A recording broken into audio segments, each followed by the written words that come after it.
तो जय हिंद साथियों, एसएससी जीडी 2025 के लिए मैं अनिल वर्मा आज आपके लिए लेकर आया हूं एक नया प्रैक्टिस टेस्ट। इस टेस्ट में आप जानेंगे 20 के 20 क्वेश्चन हमें करने हैं। इन 20 क्वेश्चनों में आप ये सीखेंगे कि हमें कौन सा क्वेश्चन छोड़ना है और कौन सा क्वेश्चन एग्जाम में करना है।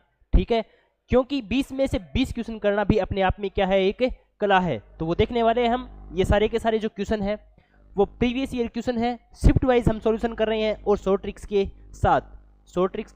साथ। तो चलिए देखते हैं। इस क्लास की पूरी पीडीएफ आपको टेलीग्राम चैनल SB क्लासेज 01 इस टेलीग्राम पर आपको मिल जाएगी और SB क्लासेज इस यूट्यूब चैनल पर आपको पूरी की पूरी जानकारी मिल जाएगी। यदि कोई ऑफलाइन एडमिशन लेना चाहता है, क्योंकि अभी बहुत सारी वैकेंसी आने वाली है डी ग्रुप की ओर है, तो सिंपली आप इस नंबर पर कांटेक्ट कर सकते हैं और आपको जानकारी मिल जाएगी। और आज का हमारा ये जो टेस्ट रहने वाला है वो बहुत ही शानदार टेस्ट रहने वाला है। 26 फरवरी 2024 शिफ्ट नंबर 1। इस पहली शिफ्ट के अंदर पहला ही क्वेश्चन आपके सामने लिखा हुआ है। आप इस क्वेश्चन को करने का प्रयत्न कीजिएगा, मैं भी आपके सामने करता हूं। ठीक है, तो चलिए देखते हैं हम हमारा पहला क्वेश्चन। ठीक है, पहला ही क्वेश्चन क्या लिखा हुआ है कि तीन अलग अलग संख्याओं का लघुत्तम समापवर्तक यानी जो एलसीएम है वो 120 लिखा हुआ है। निम्नलिखित में से कौन सा HCF नहीं हो सकता। HCF क्या होता है अभी? HCF वह होता है, वह छोटे से छोटा नंबर। HCF क्या होता है? वह छोटे से छोटा नंबर जिसका प्रत्येक संख्या में क्या जाता है, भाग जाता है। तो यदि ये 15 HCF है तो इसका इसमें भाग जाएगा, इसमें भाग जा रहा है, तो ये है 15 8 120, 40 का भाग जा रहा है यानी 120/40, पूरा भाग जा रहा है 3, पूरा भाग जा रहा है, तो ये HCF है।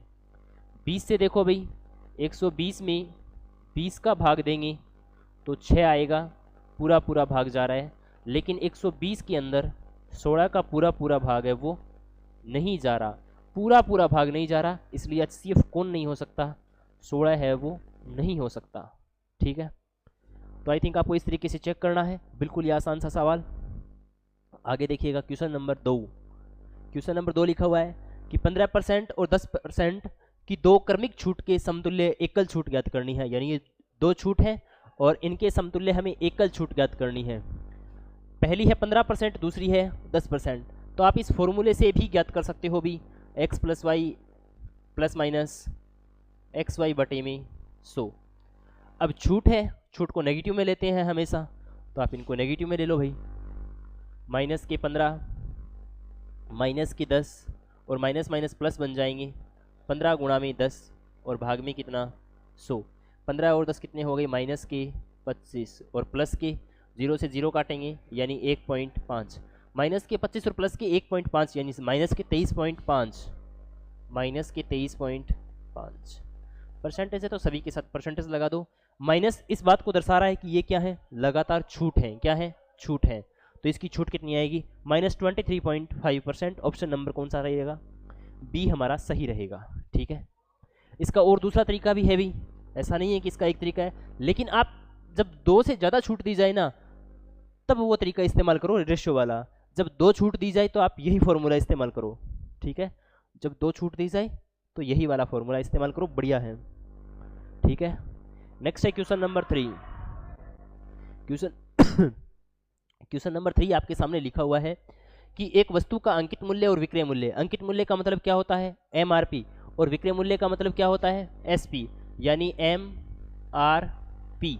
MRP कितना लिखा हुआ है अभी? MRP है 2450 रुपये। कितना है? 2450 रुपये।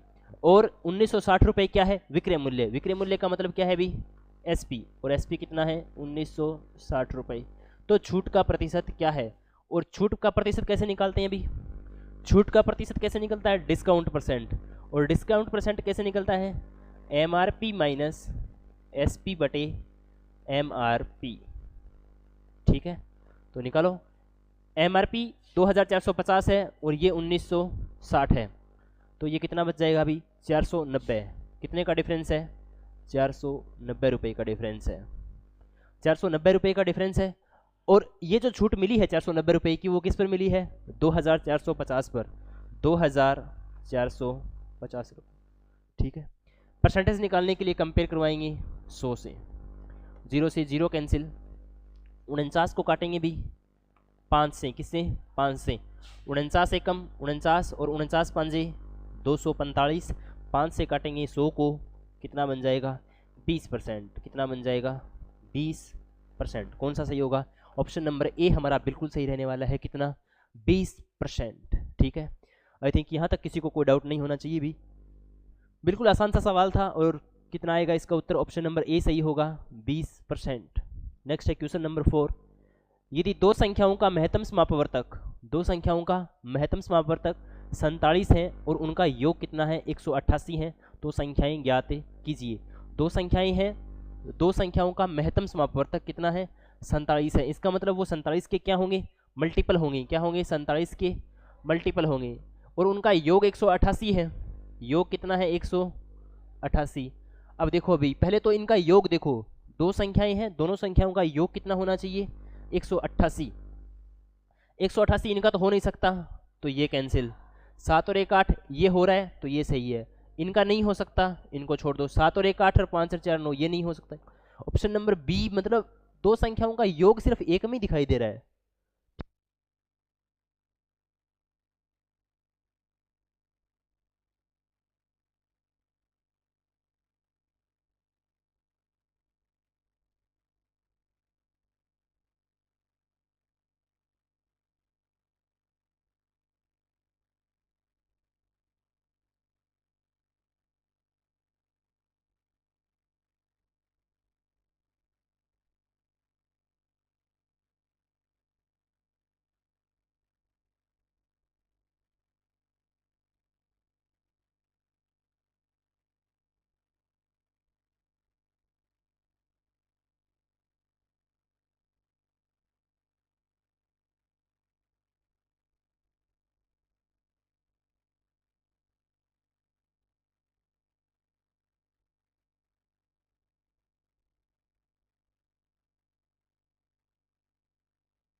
तो चलिए भी, आई थिंक ये सवाल आपको समझ में आ गया होगा, सॉरी, ये सवाल आपको समझ में आ गया होगा। आगे वाला क्वेश्चन देखिए।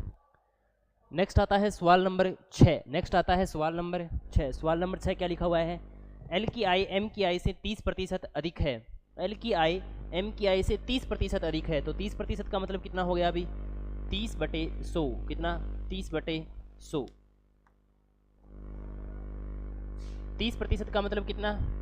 30/100। 1 0 से 1 0 मतलब कितना? 3/10। यानी एम की आई 10 है, एम की आई कितनी है?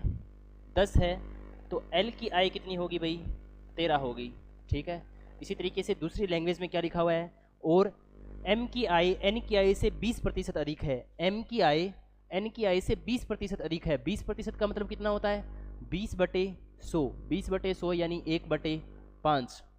तो एम की आई एन की आई से कितनी अधिक है? तो एम की आई एन की आई से कितनी अधिक है? 1 अधिक है, यानी ये 5 है तो ये कितनी है? 6। ये कितनी है? 6। आई थिंक यहाँ से सवाल समझ में आ गया होगा। अब देखिए एम की आई यहाँ पर कितनी है? 6, और यहाँ पर कितनी है? 10। तो दोनों को क्या करेंगे? बराबर करेंगे। तो इसको किससे मल्टीप्लाई करा देंगे अभी? 6 से। इसको भी किससे? 6 से। और इसको 10 से, नहीं भाई 5 से करा देते, और सरल कर लेते इसको। देखो इसको कराते 5 से, किससे? 5 से। ये तो ये कितना बन जाता? 30। ये कितना बन जाता? 25। इसको किससे कराते? 3 से, तो 10 दिया 30। और इसको कराते 3 से, तो कितना बन जाता? 49। हमें क्या पूछा है? हमें पूछा है कि एन की आई, किसकी आई? एन की आई एल की आई से कितने प्रतिशत कम है? तो एल की आई कितनी है अभी? 39 और एन की आई कितनी है? 25। तो बताओ अभी 39 25 से कितना कम है? 39 25 से कितना कम है? तो 39 25 से कितना कम है भाई? ये 14 यूनिट कम है। कितना है? 14 यूनिट कम है। और किससे कम है? 39 से। मल्टीप्लाई कराएंगे परसेंटेज के लिए 100 से। तो जब भी इसको काटेंगे तो ये देख लो अभी लगभग इसका कितना गुना होगा? 35 गुना होगा। Option number A. ठीक है, मैंने ये सवाल सोल्व किया था लेकिन क्या हो गया, बीच में वॉइस बंद हो गई। ठीक है, तो इसका उत्तर अभी अभी निकाला था, कितना आएगा? 36। ठीक है, आगे वाला सवाल देखिए अभी क्या लिखा हुआ है। साधारण ब्याज पर कोई धनराशि, साधारण ब्याज पर कोई धनराशि 2 वर्षों में 1320 रुपये हो जाती है और 3 वर्षों में कितनी हो जाती है? 1380 रुपये हो जाती है। तो वार्षिक ब्याज की दर कितनी है? वार्षिक ब्याज की दर का मतलब क्या हो गया? जो एनुअल रेट है वो रेट कितनी है? देखो 2 वर्षों में कितना हो रहा है? 1320 रुपये। और 3 वर्षों में कितना हो रहा है? 1380 रुपये। 2 वर्षों में कितना हो रहा है? 1320 रुपये और 3 वर्षों में कितना हो रहा है? 1380 रुपये। तो ये जो डिफरेंस आ रहा है 1 साल का, कितने का? 1 साल का। तो इस 1 साल में जो ब्याज होगा वो कितना होगा? 60 रुपये। कितना होगा? 60 रुपये। ठीक है, जब 1 साल का ब्याज 60 रुपये है तो 2 सालों का ब्याज कितना होगा भाई? 2 सालों का ब्याज होगा 120 रुपये। 2 सालों का ब्याज कितना होगा? 120 रुपये। अगर 2 सालों का ब्याज 120 रुपये है तो जो मूलधन होगा वो कितना होगा? 1320 में से 120 घटा देंगे, 1000 रुपये, सॉरी 1200 रुपये। कितना होगा? 1200 रुपये। यानी ये हमारे पास क्या निकल के आ गया? प्रिंसिपल। और प्रिंसिपल कितना है? 1200 रुपये। 1200 रुपये पर ब्याज कितना लग रहा है अभी हर साल? 60 रुपये। कितना लग रहा है? 60 रुपये। तो रेट कैसे निकलेगी? 60 बटे 1200 और परसेंटेज निकालने के लिए गुणा में 100। देखो 2 जीरो से तो 2 जीरो, 12 एकम 12 और 12 पंजू 60। कितना? 5%। ऑप्शन नंबर ए हमारा बिल्कुल सही रहने वाला है, 50%। ठीक है, नेक्स्ट इसी तरीके से क्वेश्चन नंबर 8। क्वेश्चन नंबर 8 आपके सामने क्या लिखा हुआ है अभी? अब इसको तो सॉल्व करना है, डायरेक्टली सॉल्व कर लो। 43 को 5 से कराएंगे तो 5 दिए 15। ठीक है, 350 में 7 का भाग देंगे तो कितना आएगा? 50 माइनस 750। 750 में से 50 गई 700, 700 और 215 915। Option number B. Option number B. ये तो बिल्कुल आसान है। इसी तरीके से ये वाला सवाल बताइए, और ये वाला सवाल बहुत ही सावधानी से बताइएगा। ठीक है,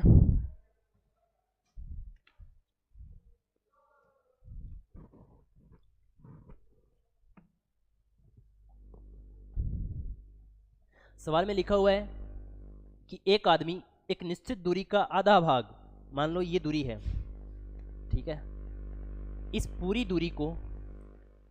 दूरी का आधा भाग यानी ये इतना, ठीक है, आधा भाग 45 किलोमीटर पर हावर की स्पीड से, कितनी?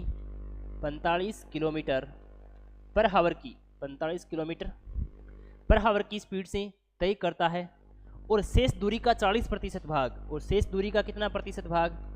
40% भाग 8 किलोमीटर पर हावर की चाल से, कितने की? 8 किलोमीटर पर हावर की स्पीड से तय करता है, और बाकी बच गया 60%, उसको किससे?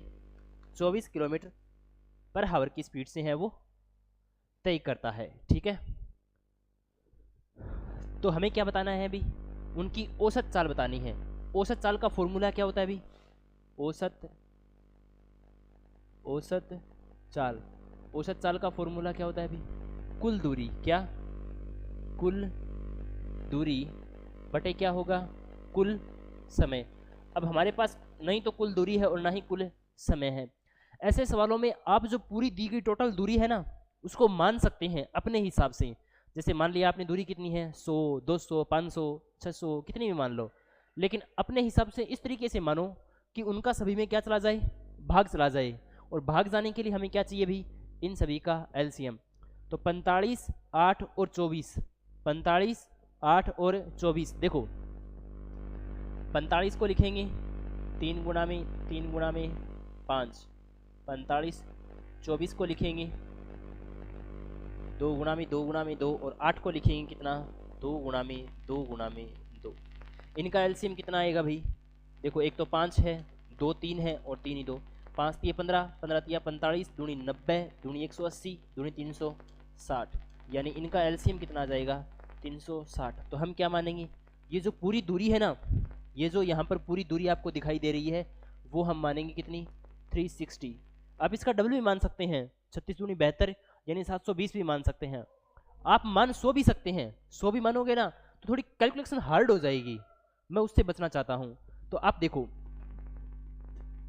360।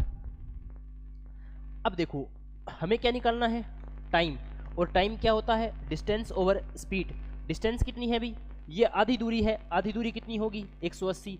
180 किलोमीटर दूरी 45 की स्पीड से करेगा तो कितने घंटे में कर देगा अभी 4 घंटे में कर देगा, ठीक है। अब देखो बाकी बची हुई दूरी कितनी होगी भी 180 तो यहाँ पर कवर हो गई, बाकी बची कितनी 180। 180 का कितना परसेंट 40%, यानी 40/100। और कितने की स्पीड से कर रहा है 8 की स्पीड से, तो गुणा में कितना आ जाएगा 8, 2 0 से तो 2 0, 4 1 4, 4 दूनी 8, 2 से काटेंगे 9, यहाँ से सारा टोटल कितना आएगा 9। इसका मतलब ये जो बची हुई दूरी होगी वो कितनी होगी 72 किलोमीटर होगी, और 72 किलोमीटर दूरी 8 की स्पीड से तय करेगा तो ये कितने घंटे लगेंगे 9 घंटे लगेंगे। बची हुई दूरी कितनी होगी भी 72 यहाँ पर होगी तो बचेगी कितनी 108। 108 किलोमीटर दूरी 24 की स्पीड से करेगा तो इसको कितने लगेंगे भी 9/2 घंटे। कितने लगेंगे 9/2 घंटे। अब हमारे पास टाइम कितना कितना आ गया अभी, टाइम है 4 घंटे, टाइम कितना कितना है, टाइम है 4 घंटे, 9 घंटे और 9/2 घंटे। और कुल दूरी कितनी है, कुल दूरी है 360, और टाइम कितना है बीच में, एक तो 4 और एक कितना है 9 और एक है 9/2। अब 9 और 4 कितने हो गए 13, 13 दूनी 26, 26 और 9 45, यानी 360/45। ये बटे में 2 आएगा और ये बटे में 2 आएगा, ये कहाँ चला जाएगा अभी ऊपर, मल्टीप्लाई करा दिया। 45 को काटेंगे 5 से, किससे नहीं 45 नहीं 35 आएंगे भाई, कितने आएंगे 35। 5 से काटेंगे 5 7 35, और 5 से काटेंगे इसको 5 7 35, 5 दूनी 10, और ये कितना बन जाएगा 72 को 2 से मल्टीप्लाई कराएंगे, 72 दूनी 144। 144 में किसका भाग देना है 7 का। ऑप्शन नंबर कौन सा आ जाएगा बी, कौन सा आ जाएगा बी। अगर वैसे 100 मानोगे तो फिर आपका ये टाइम है ना वो बहुत गंदा टाइम आएगा, और उस गंदे टाइम को सॉल्व करना और फिर भाग देना, ठीक है। थोड़ा सा कठिन हो जाएगा, बाकी आप कर सकते हैं। आगे वाला क्वेश्चन देखिए 10वां। 25 संख्याओं का औसत कितना है 150 है। 25 संख्याओं का औसत 150 है। एक और संख्या जोड़ी जाती है तो नया औसत कितना हो जाता है 160 हो जाता है, तो वह नई संख्या ज्ञात कीजिए। देखो 25 संख्याओं का औसत, तो 25 संख्याओं का योग कितना होगा भी 25 गुणा में 115 150। 25 को 150 से कराएंगे तो कितना हो जाएगा भाई, देखो 25 0 0, 25 पंजा 125, हासिल लगी 12, 25 से कम 25, 25 और 12 37, कितना 3750। एक संख्या नई जोड़ी जाती है तो संख्याएं कितनी हो गई 26, और नया औसत कितना हो गया 160। तो 160 संख्याओं को 26 से मल्टीप्लाई कराना है, किससे 160 को किससे मल्टीप्लाई कराना है 26 से, ठीक है। तो 32 और 600, 6 को 36, हंसी लगी 3, 6 कम 6, 6 और 3 9, और 320 0 6 4160, कितना आएगा 4160। हमें क्या पूछा है, तो वह नई संख्या क्या है। तो नई संख्या इन दोनों को घटाएंगे तो हमारे पास क्या आ जाएगी नई संख्या। 3750 में 250 तो ये बच गई 250, और ऊपर वाले कितने 160, कितने आ जाएंगे भी 0 और 410, कितना आ जाएगा ऑप्शन नंबर बी 410, ठीक है। बहुत ही मतलब स्मूथली सवाल है, ठीक है। तो ये हो गया होगा। आगे वाला सवाल देखिए क्वेश्चन नंबर 11। एक मूलधन चक्रवर्ती ब्याज की एक निश्चित दर पर ऋण पर दी जाती है। एक वर्ष के अंत में धनराशि 1150 रुपये और 2 वर्ष के अंत में 1322.5 रुपये हो जाती है, तो मूलधन कितना होगा। तो ऐसे सवालों को करने के लिए एक शॉर्ट ट्रिक है भी। शॉर्ट ट्रिक क्या है, आप निकालो, इसको लिखो 1 + r/100, ठीक है, और इनको बटे में लिख लो 1322.5 और 1150, ठीक है। एक तरफ क्या लिखना है 1 + r/100, और दूसरी तरफ दूसरे साल का ब्याज और पहले साल का ब्याज हो गया। अब इसको सॉल्व कर लो, पॉइंट हटाओगे 0, और ये मैंने कल भी बताया था अभी आपको 1 प्लस r/100, और ये कितना आता है 1.5। कल भी बताया था, कल भाग दिया था ना, दोबारा भाग दे लेना, कितना आएगा 1.5। अब यहाँ से r/100 का मान कितना आ जाएगा 0.5, कितना आ जाएगा 0.5। क्या? हाँ बिल्कुल सही बताया, ये 1.15 आएगा भाई, ठीक है कोई बात नहीं है।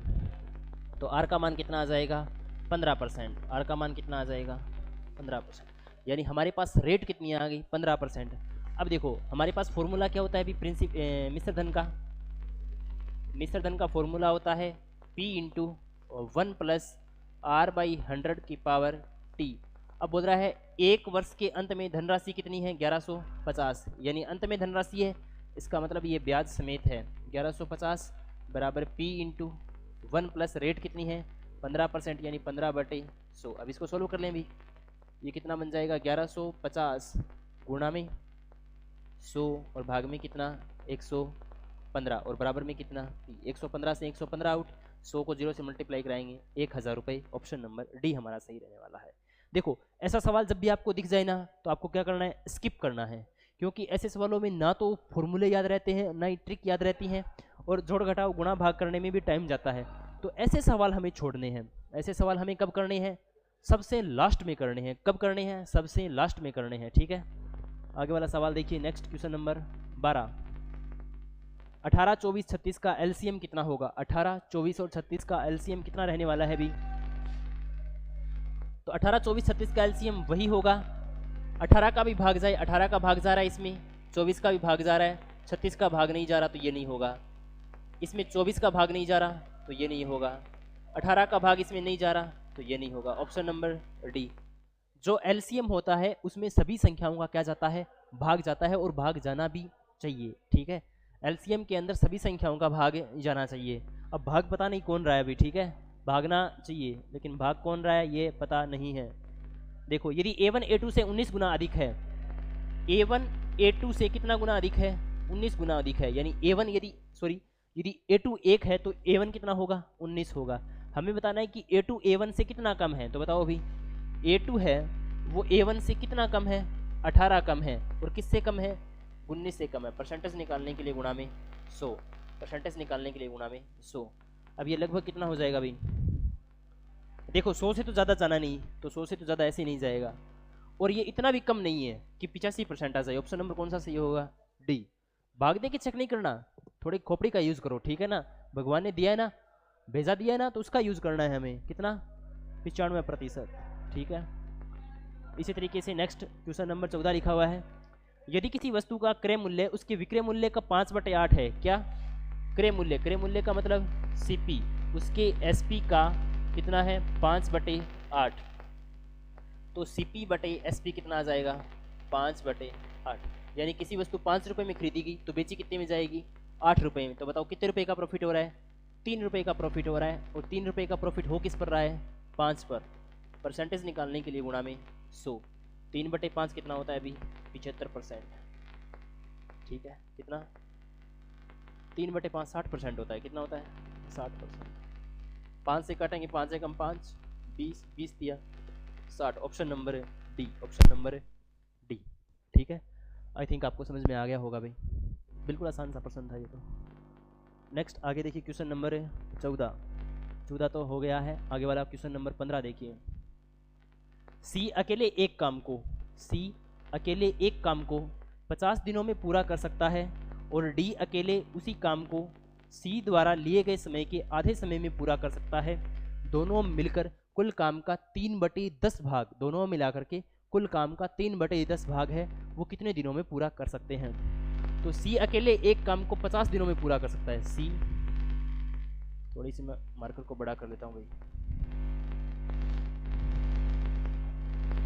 सी अकेले एक काम को कितने दिनों में पूरा करता है 50 दिनों में पूरा कर सकता है, और डी अकेले उसी काम को, डी है वो अकेले उसी काम को सी द्वारा लिए गए समय के आधे समय में पूरा करता है। तो आधा समय में कितने में कर देगा अभी 25, और दोनों में कुल काम कितना हो जाएगा 50, 50 में 50 का भाग देंगे 1 और 50 में 2 का भाग देंगे 2।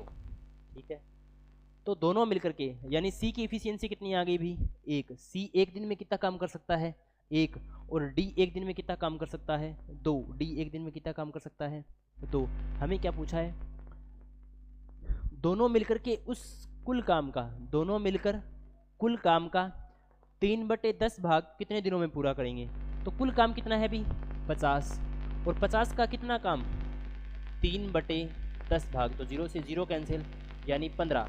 हमें पूछा है कि 15 काम है, 15 काम कितना आ गया 15, और कितने दिनों में पूरा कर देंगे, यानी हमें क्या पूछा है टाइम पूछा है। तो वर्क बराबर क्या होता है अभी टाइम इंटू इफिशियंसी। वर्क बराबर क्या होता है टाइम इंटू इफिशियंसी। टाइम निकालना है तो वर्क में किसका भाग देंगे इफिशियंसी का, और इफिशियंसी किन की दोनों मिलकर के, तो दोनों की इफिशियंसी कितनी है 3, दोनों की इफिशियंसी कितनी है 3, तो 15 में 3 का भाग देंगे कितना आएगा 5 दिन, यानी ऑप्शन नंबर हमारा कौन सा सही होगा, ऑप्शन नंबर बी हमारा सही रहने वाला है। ठीक है, तो आई थिंक आपको यहाँ तक समझ में आ गया होगा भी, बिल्कुल आसान सा प्रश्न है। आगे ये वाला देखिए, ठीक है, इस वाले प्रश्न को हल कीजिए।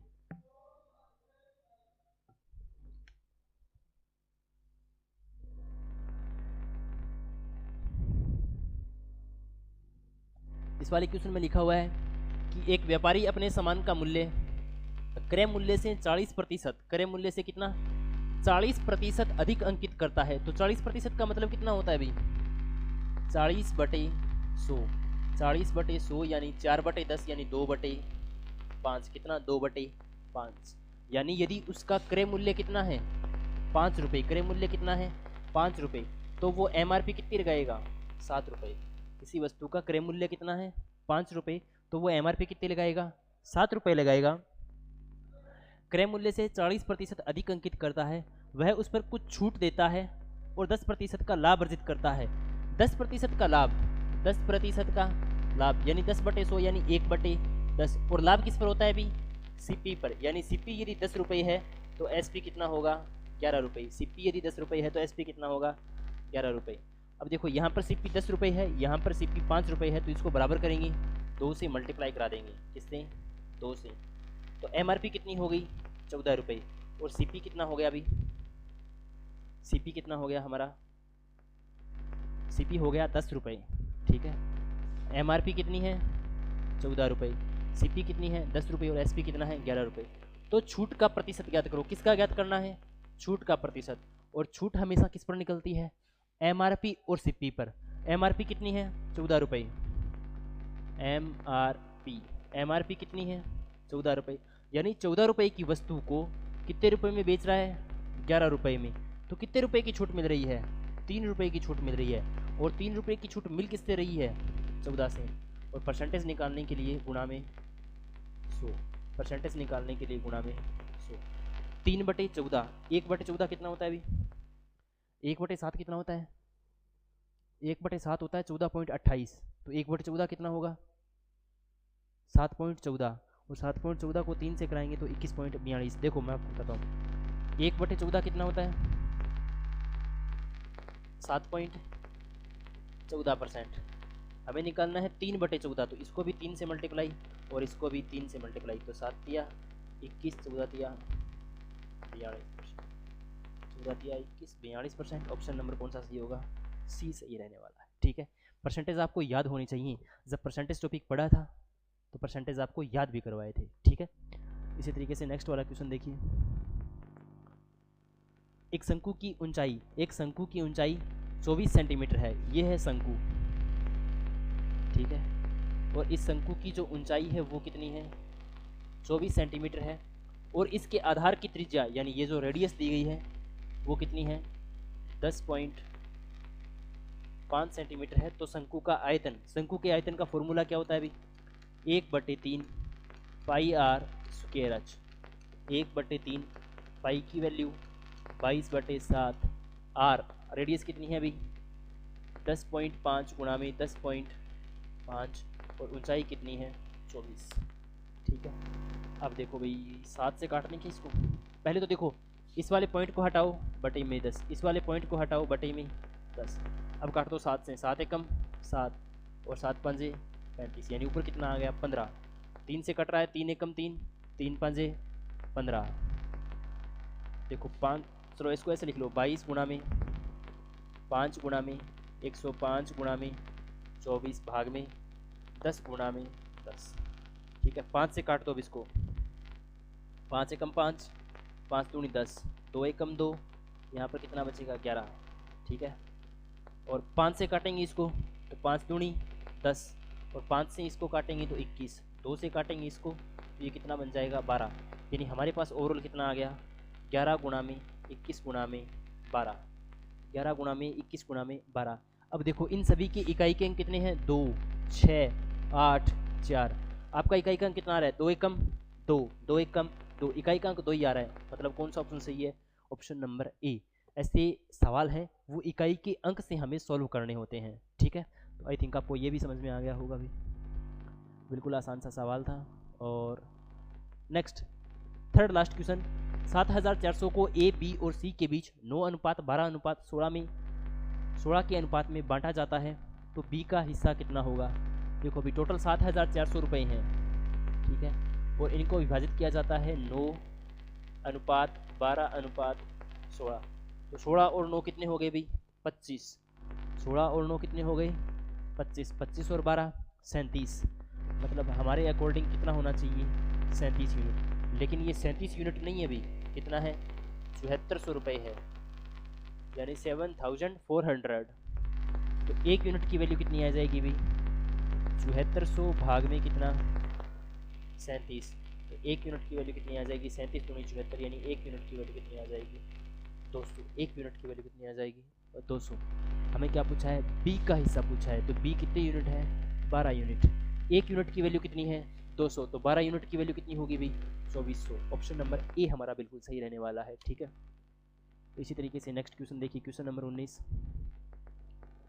20 प्रेक्षणों का औसत 53 है, प्रथम 11 प्रेक्षणों का औसत 54 है, अंतिम 18 प्रेक्षणों का औसत 52.5 है, तो 11वें प्रेक्षण का मान कितना होगा। देखो मैं बता देता हूँ इसको, 28 प्रेक्षणों को 53 से मल्टीप्लाई कराएंगे, हमारा हो जाएगा कुल टोटल।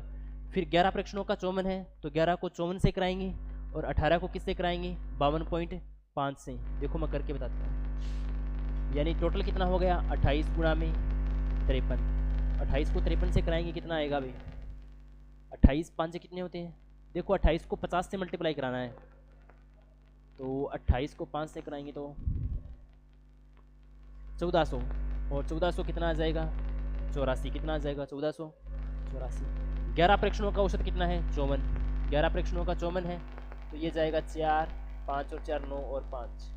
ठीक है, 18 प्रेक्षणों का औसत कितना है 52.5, तो 18 को 52.5 से कराना है, तो इसको ऐसे करा लो भाई, 18 गुणा में 52.5 है, 52.5 को 2 से मल्टीप्लाई कराएंगे, 52 दूनी 104, 104 और 105। अब यहाँ पर कितना बच गए 9 भी, 18 को लिखेंगे 9 गुणा में 2, 2 से इसको मल्टीप्लाई करवा दे तो कितने बचे 9। 105 को 9 से कराना है, तो 900 और 9 पंजे 45, 945, 945। अब इन दोनों को जोड़ दो भी, 5 और 4 9, 9 और 4 13, 3 हासिल लगी 1, 9 और 6 15, यानी एक तो आ रहा है 1539 और एक आ रहा है 1484। इसका मतलब जो बच गया, जो हमारा 11वां प्रेक्षण है उसको 2 बार जोड़ा है, उसका मान कितना होगा 1539 माइनस 1484, तो 84 कितने बच गए 16, 16 और 39 कितने हो गए भाई 55, 16 और 39 कितने हो गए 55, ऑप्शन नंबर डी। ठीक है, और आज की कक्षा का अंतिम सवाल, आज की कक्षा का अंतिम सवाल जो बहुत ही बेहतरीन है, ठीक है, बहुत ही क्या है बेहतरीन है। करेंगे कैसे करेंगे, दो संख्याओं का अनुपात 3:5 है, कितना है 3:5 है, और उनका गुणनफल कितना है 3375, 3375। अब देखो काम की बात, बढ़िया सवाल आया अभी निकल करके, 3 यूनिट और 5 यूनिट है, हम क्या मानते हैं ये 3 यूनिट है और ये 5 यूनिट है, इनका गुणनफल कितना आ जाएगा 15 यूनिट स्क्वायर, 15 यूनिट स्क्वायर, और इसकी वैल्यू कितनी है 3375। इसका मतलब 1 यूनिट स्क्वायर की वैल्यू कितनी आ जाएगी, 15 का भाग देंगे इसमें, तो 15 का भाग देंगे तो इसमें कितना आ जाएगा 225। 15 दूनी 30, कितने बच गए 15 दूनी 30, 3 बच गए 37, और 25, 15 दूनी 30, 7 बच गई, 15 5 से 75, 225। 1 यूनिट स्केयर की वैल्यू 225 है, तो 1 यूनिट की वैल्यू कितनी आ जाएगी, अंडर रूट 225 यानी 15। 1 यूनिट की वैल्यू कितनी आ गई, 15। हमें क्या पूछा है, दोनों संख्याओं का योग, तो दोनों संख्याओं का योग कितना है भी, 8 यूनिट। दोनों संख्याओं का योग कितना है, 8 यूनिट। 1 यूनिट की वैल्यू कितनी है, 15, तो 15 8 120, 15 8 120, ऑप्शन नंबर बी, ठीक है। ये थे भी आज की कक्षा के 20 सवाल। कितने सवाल है, 20 सवाल, ठीक है। देखो 20 के 20 सवाल जब आप करे होंगे तो इसमें 2 क्वेश्चन, मैक्सिमम कितने क्वेश्चन, 2 क्वेश्चन ऐसे आए होंगे जिनके उत्तर हैं वो निकालना थोड़े से कठिन हो, ठीक है। उत्तर क्या आए होंगे, कठिन आए होंगे, ठीक है। तो अब आपको क्या करना है भी, आपको करना है सबसे पहले तो मॉक टेस्ट लगाना है। इसी टेस्ट को दोबारा लगाना, वरना टेक्स्ट बुक पर या और कहीं पर दोबारा लगा लेना, ठीक है। और देखना इस सवाल में आपको करने में कितना इम्प्रूवमेंट हुआ है, ठीक है। इम्प्रूवमेंट जरूर हुआ है, ऐसी कोई बात नहीं है कि आपके सवाल करने में तरीकों में सुधार नहीं आया है। अगर आप मेरे साथ सवाल कर रहे हो तो आपके तरीकों में सुधार आना लाजमी है, ठीक है। तो इसके अलावा आपका कोई भी डाउट